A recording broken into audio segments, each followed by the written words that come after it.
Salvador, ¿cómo estás? Buenas tardes.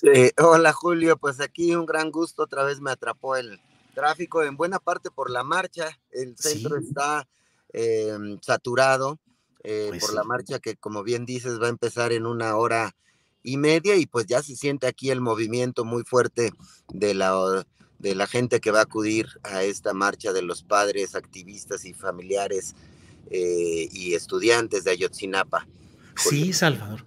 Pues Salvador, ¿qué has visto qué nos quieres comentar acerca de los muchos temas relacionados con este asunto de los 8 años de Iguala? Están las filtraciones periodísticas, el caso de lo publicado por la periodista Penilei Ramírez, están el desistimiento de órdenes de aprehensión de parte de la Fiscalía General de la República en 21 casos, de ellos 16 son militares.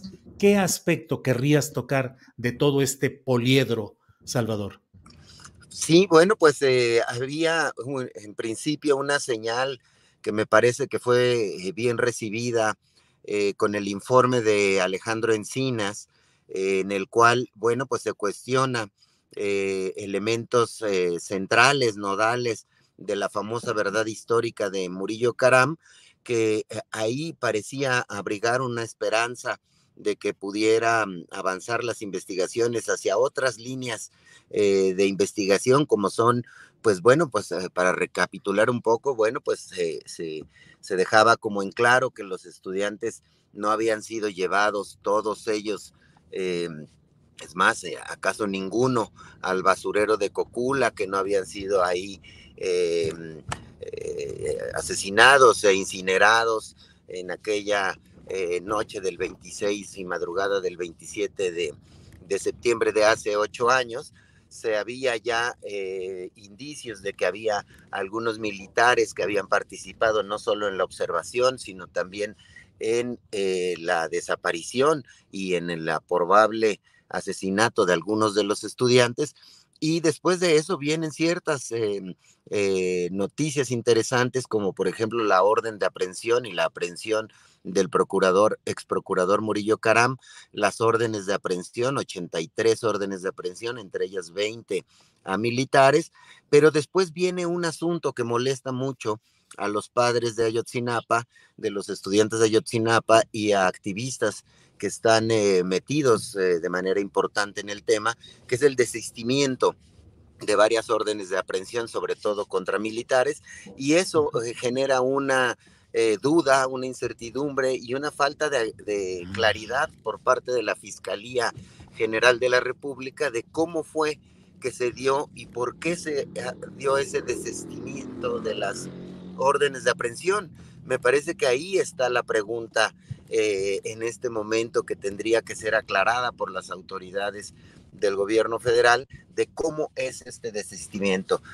A la par de eso, pues lo que vemos es que eso ha encendido el enojo en el entorno de las manifestaciones que se van a dar este día y pues el anuncio que ya han dado los padres de los 43 y el propio Vidulfo Rosales, el vocero, que pues ha dicho que va a haber un pronunciamiento sobre este asunto y pareciera ahí pues un doble juego interno en la fiscalía, porque además, pues como se dio a conocer este fin de semana en varios medios de comunicación, entre ellos una información dada a conocer en Milenio por mi compañero Temoris Greco, es que se negociaron las órdenes de aprehensión, varias de ellas, sobre todo la de Murillo Caram, a espaldas de la Fiscalía Especializada en el caso Ayotzinapa. No estaban enterados los de la Fiscalía Especializada, estaban en Israel negociando, conversando sobre el tema de la extradición de Tomás Herón y bueno, pues ese doble juego en la fiscalía tiene que ser aclarado en algún momento por las autoridades, Julio. Y me Claro. parece que por ahí está ahorita, digamos, parte de la discusión y el enrarecimiento de este tema, Julio.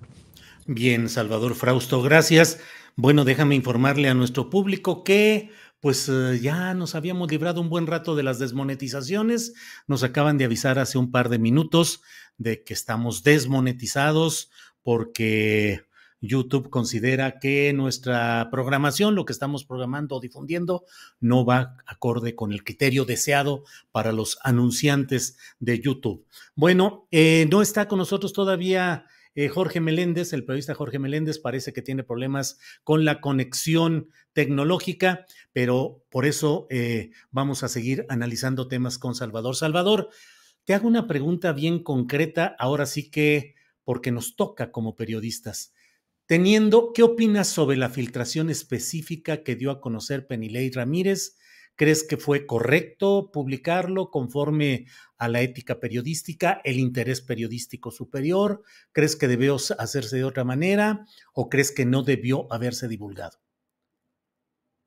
Sí, bueno, pues es delicado este tipo de información, sobre todo lo que tiene que ver con el asunto de cómo habrían sido asesinados de acuerdo a ese intercambio de WhatsApps a los que tuvo acceso mi compañera Penilei.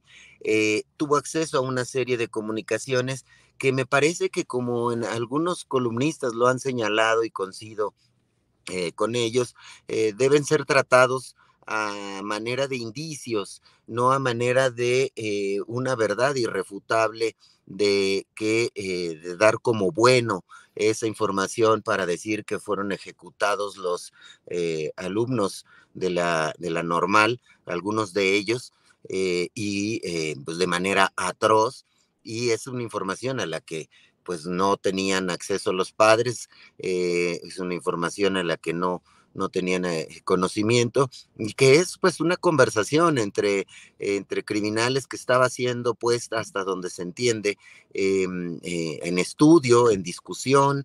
No se había comprobado que esos hechos fueran reales, y bueno, pues enrarecen aún más la discusión sobre el tema de Ayotzinapa, y que pues de manejarlos con más prudencia, pues me parece que pudieron haber evitado esa molestia en el grupo de los padres de los 43 estudiantes de Ayotzinapa, principalmente. Ese es el foco en el que debemos pensar, que al dar a conocer cierta información los periodistas, a quién estamos afectando y a quién estamos eh, incomodando con información que damos a conocer.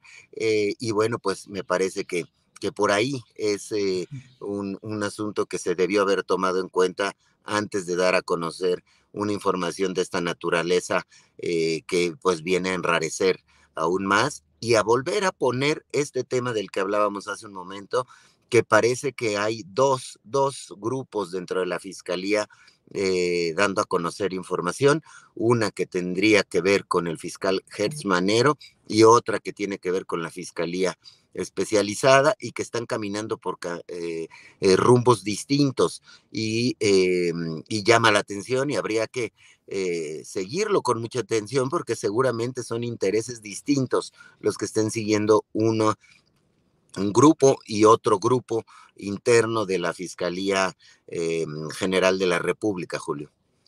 Bien, Salvador, y sobre ese mismo tema te pregunto, a 8 años de esta desaparición de los 43 estudiantes en Iguala, con todos los vaivenes, las narrativas, la verdad histórica de Murillo Karam, la participación de Tomás Herón de Lucio, solicitudes de extradición, la aparición del informe presentado por Alejandro Encinas, en fin, ¿huele a impunidad o huele a justicia lo que podemos esperar, Salvador? Yo creo que, pues nuevamente, siempre que algo se enrarece, que parece que iba por un camino correcto, es que hay ahí algunas presiones, algunas manos que ya sabremos seguramente en los días y en las semanas por venir, de dónde vienen, de dónde provienen estas presiones. Pero lo extraño es este doble rasero, este doble juego de la Fiscalía General de la República, la presunción de que el ejército estaría presionando, porque es precisamente 16 militares los que se cancela sus órdenes de aprehensión, y pues en ese campo, en esos dos espacios podrían estar ocurriendo presiones para detener, para que no avancen correctamente las investigaciones, que me parece que sí iban por muy buen camino y que sí estaban poniendo pues nuevos elementos que francamente cuestionaban a fondo varios elementos de la famosa verdad histórica y de cómo se trató de encubrir esta serie de hechos de la noche de Iguala por parte de funcionarios municipales, estatales, federales, de círculos militares, incluso llegan a tocar a las puertas de Los Pinos del gobierno del presidente Peña Nieto, y sin embargo ahora la confusión, generar este tipo de ruidos, vuelve a meter el asunto en una circunstancia de no saber dónde quedó la bolita, y pareciera ser intencional y apuntar hacia un asunto de impunidad, como bien señalas, Julio. Yo creo que es una de las tesis que ha sostenido también los documentales y el libro de mi compañero, el periodista Temoris Greco, sobre el ejército en la noche de Iguala, de cómo se ha querido enrarecer esta investigación con esta especie de manera de caja china, ¿no? De estar poniendo una versión aquí, poniendo una versión allá, y eso solo alimenta y le da argumentos a quienes están interesados en que no se conozca esa verdad histórica, principalmente pues a funcionarios públicos de la administración anterior, Julio. Salvador, pues muchas gracias. Ya está por aquí Jorge Meléndez. Vamos a aprovechar para darle a él un buen número de minutos en lo que tú te acomodas en tus faenas automovilísticas de máximo riesgo. Salvador, gracias y ahorita regresamos contigo. Gracias. Una disculpa porque hubo problemas en la entrada, pero ya gracias, como siempre, a Adriana Buentello resolvió, porque no podía entrar, y por más que hacía, pero ella, que es una experta, me indicó y aquí estoy.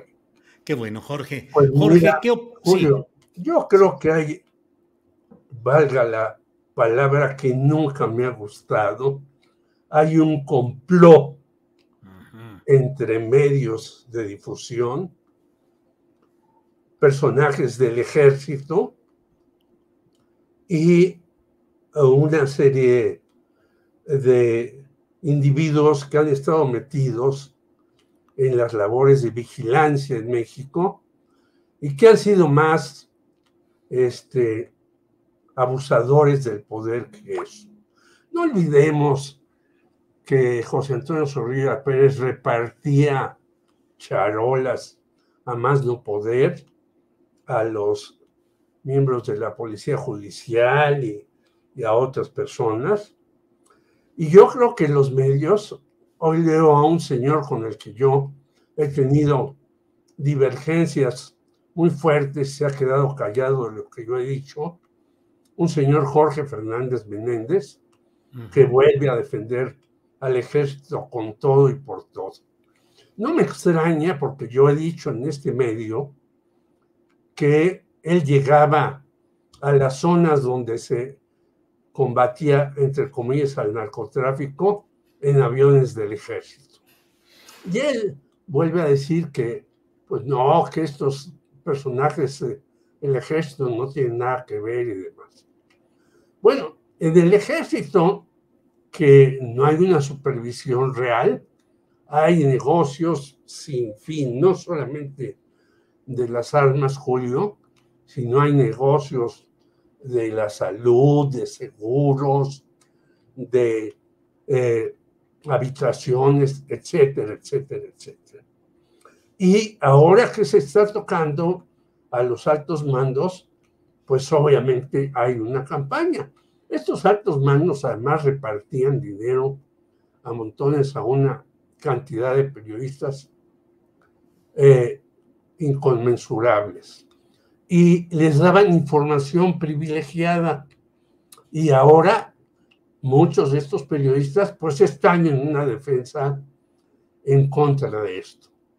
Yo creo que, en efecto, el trabajo de Alejandro Encinas es rudísimo, dificilísimo de hacer, y cualquier desliz mínimo, pues es atacado implacablemente. Y yo creo que tenemos un ejército que, si bien no ha dado, como en otros países, estos golpes de Estado, sí ha sido un ejército represivo desde siempre.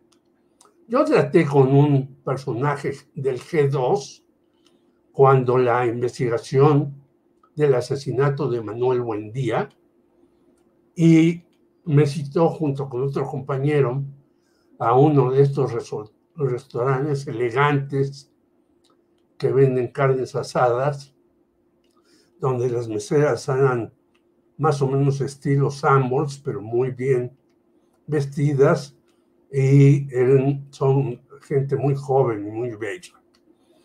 Y después de que hablamos con este personaje, nos dice: ustedes son novatos en estas cosas, ¿verdad? Pues sí, somos novatos, pero queremos investigar lo de Manuel Buendía. Pues no vengan a estos restaurantes, porque estos restaurantes están manejados por narcotraficantes. Es decir, el narco está metido, bueno, ya el colmo. Supimos por Milenio que el narco ya está en Abu Dhabi y en muchos lugares haciendo de las suyas por allá y repartiendo cosas. O sea, el narcotráfico es un negocio internacional, y simplemente hay que ver series televisivas en Netflix de Noruega, en donde el narcotráfico es casi imposible de erradicar, y los que están metidos ahí salen del país como por su casa y se van justamente a los países árabes. Si esto sucede en países como Noruega o Dinamarca, imaginemos lo que ocurre en un país empobrecido como México, en donde el dinero, como decía mi mamá, con dinero baila el perro, y el dinero hace bailar y hace hacer lo que sea a muchísimos. Yo creo que esto que está haciendo el señor Alejandro Encinas debe de seguir, deben reagruparse, pero sí hay muchos personajes que están metidos ahí y no sabemos si algunos de ellos incluso llegan hasta el señor Enrique Peña Nieto y demás, que tuvieron que haber sabido necesariamente de lo que hacían Murillo Karam y a este señor Tomás Herón de Lucio, que no lo quieren mandar para acá y demás. Yo creo que esto es un asunto de alta prioridad nacional, y si se llega a resolver, no totalmente, porque creo que va a ser casi imposible, si se llega a responder parcialmente y demás, pues será un éxito. Pero creo que hay un ataque de medios, del ejército y de muchos personajes, incluso dentro de la propia fiscalía, donde el señor Gers Manero no hace nada, está ahí de adorno, solamente para cobrarse cuentas con otros. Si se llega a saber, es porque se le va a tener que obligar a la fiscalía a hacer las cosas de otra manera, no como las ha hecho hasta ahora. Bien. Y ahora se ataca al señor Encinas, que puede haber cometido, y a lo mejor comete errores, pero no hay que culparlo de este tipo de cuestiones que son verdaderamente terribles. Gracias, Jorge. Dos aclaraciones, pues así es el flujo de decisiones. YouTube nos informa que ya restableció la monetización del programa, que le había quitado de una manera muy rara, pero ya bueno, nos llegó la notificación bueno. de que se reanuda, se libera la monetización y estamos otra vez en la situación normal. Bueno, pues gracias a YouTube por esta corrección. Por otra parte, Jacaranda Correa nos hace la aclaración de que la revista en la que escribe César Pineda, el comentario que hicimos hace ya varios minutos, no es la revista Sentido Común que dirige Fabricio Mejía, efectivamente, sino que es la revista Común, no Sentido Común, sino la revista Común.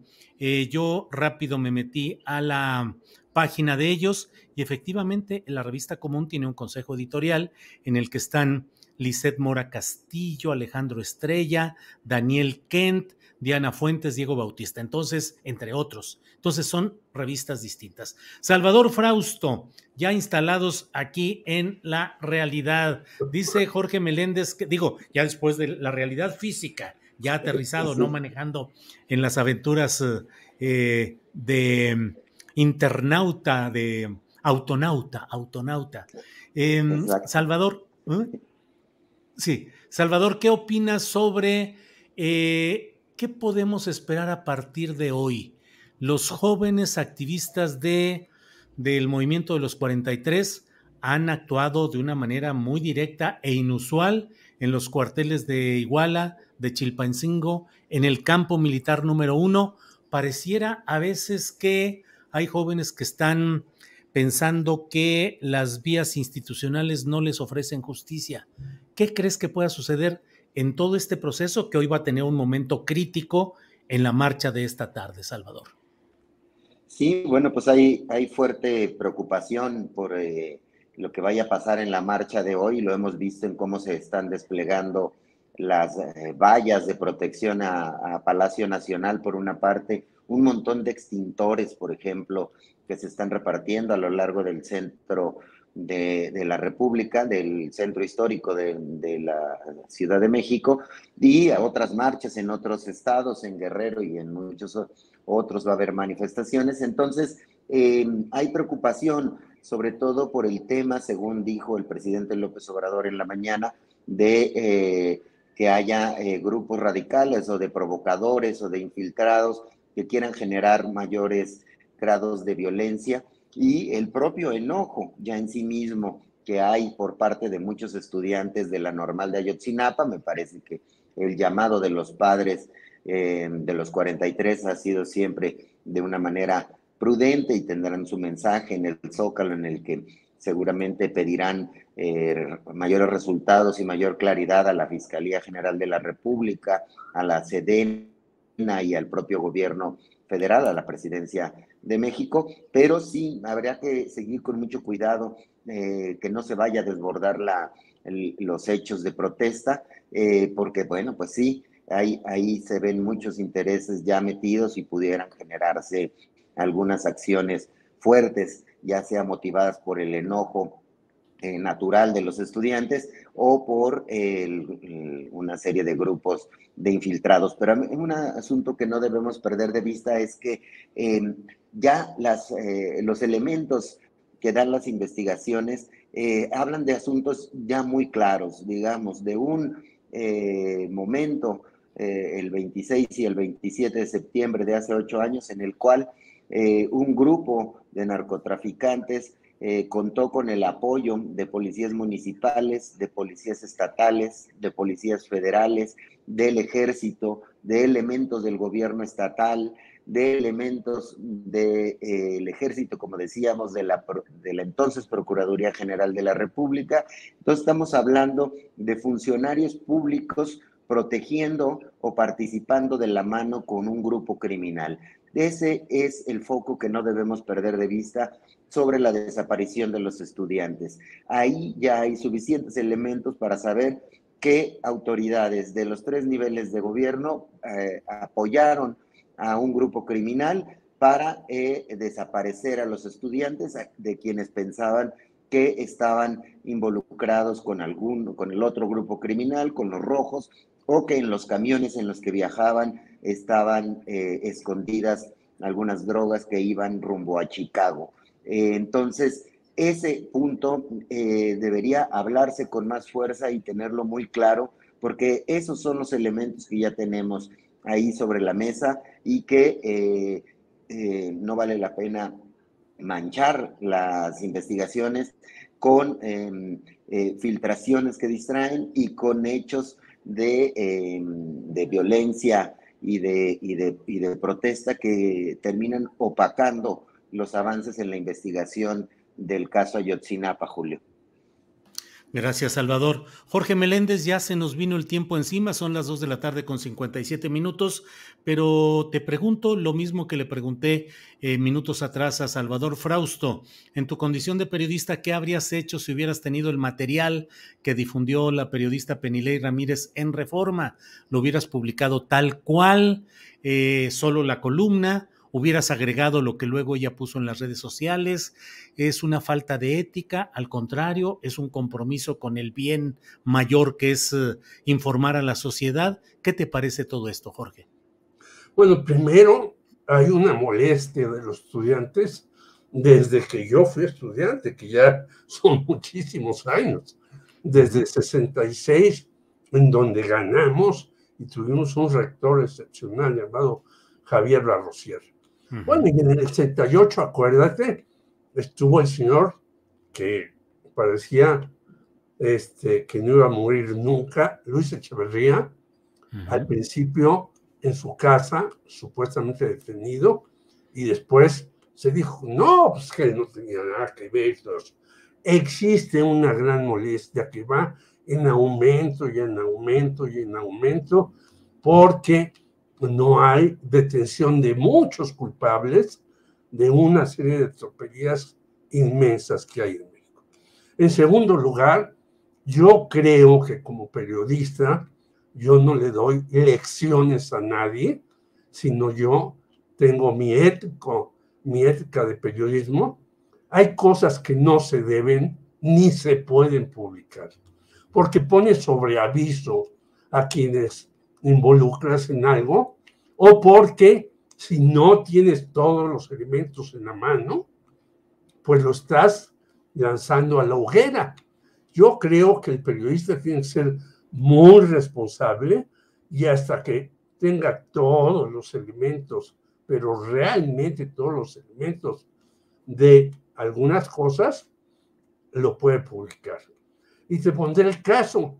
Nosotros supimos rápidamente que José Antonio Zorrilla Pérez había estado tras la muerte de Manuel Buendía, porque llegó en un tiempo récord de gobernación al despacho que tenía Manuel Buendía en Insurgentes, que le llamaba la MIA, la Mexican Intelligence Agencia. Eso lo supimos, pero rápidamente. Sin embargo, seguimos recopilando información, formamos un comité de pares que encabezaba su gran amigo de Manuel Buendía, Eliseo Miguel Ángel Granados Chapa, que era nuestro referente. El comité funcionó a medias y no tuvo alguna cuestión muy de fondo en algunas cosas, pero nosotros seguimos investigando y hasta que tuvimos todos los elementos, dijimos hay que ir tras Zorrilla Pérez, que es el principal. Atrás de él hay otros, Bartlett, Miguel de la Madrid y demás. Pero de lo que no hay duda es que Zorrilla Pérez estuvo en el asesinato de Manuel Buendía por muchas razones. Primera, porque empezaron a matar a los supuestos sicarios que mataron a Buendía. Segunda, porque los desaparecieron. Tercera, porque los llevaron al reclusorio en condiciones, como dicen que está un señor César Duarte en Chihuahua, pues muy cómodamente sale, entra y demás. Es decir, hasta que no tuvimos todo muy bien armado, le exigimos al señor Morales Lechuga que hiciera las cosas. Y se pudo hacer así, pero yo creo que tener 3 o 4 elementos y decir, es que las cosas están así y entonces van a meter a la cárcel a un general que no tiene nada que ver con una serie de cuestiones y demás, me parece que no debe de realizarse. Éticamente es hasta que uno tiene en realidad todos los elementos en la mano cuando hay que exigir y no hay que decir, bueno, pues yo hice esto, eso, aquello. Yo también he investigado muchísimas otras cuestiones y tengo datos, tengo dichos de algunos elementos del Estado Mayor Presidencial que estuvieron en 68, pero no tengo la certeza y por eso no los he dado a conocer. Entonces, yo creo que no es tan fácil para ganarse una exclusiva, para ganarse una gran nota, lanzar las cosas al vuelo sin los detalles precisos y concisos del asunto. Gracias, Jorge Meléndez. Salvador Frausto, son las 3 de la tarde con 3 minutos. Nos queda para un postrecito de minuto, minuto y medio. Lo que quieras agregar, por favor, Salvador Frausto. Sí, Julio, bueno, pues seguir con atención los eventos de la marcha, sin duda, sobre el caso Ayotzinapa, y subrayar este reportaje que traemos en Milenio hoy, de 8 columnas, sobre el capo del líder, el capo del cártel Jalisco, que compró un penthouse de $2 millones en Dubái. Las acciones de este grupo criminal, pues bueno, pues vienen expandiéndose a muchas partes del mundo con un cariz internacional muy importante y que, bueno, pues en una de las ciudades donde hay más dinero moviéndose, como lo es Dubái, pues ahí ya tienen presencia y tienen presencia en prácticamente todos los continentes de este grupo criminal, Julio. Entonces, habrá que esto le vamos a estar dando seguimiento en Milenio mañana y en los siguientes días.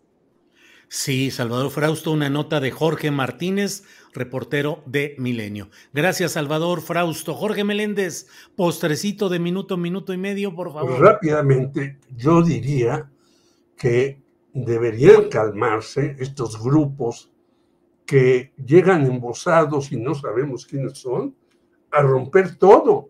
No es la primera vez. Hay una secuencia y los dejan y los dejan y los dejan. Rompen todo a su paso.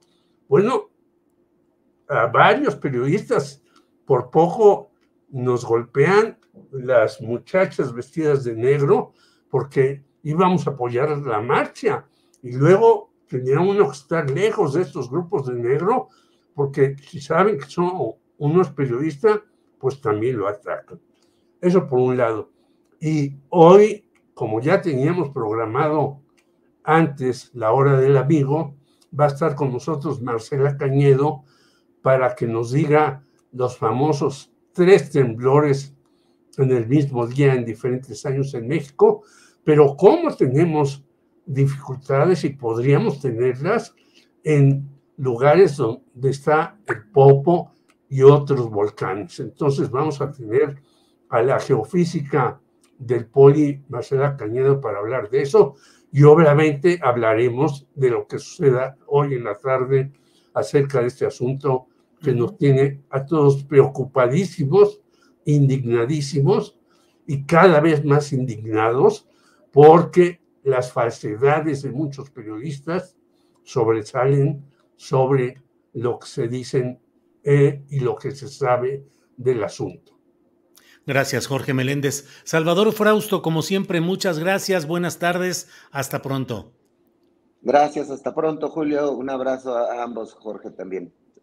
Gracias, Jorge Meléndez. Gracias. Buenas tardes. Gracias a los dos y un abrazo mayor a Adriana Buentello que me permitió estar aquí porque ya sabes que estas plataformas pones cualquier cosita extra y ya todo se anuló.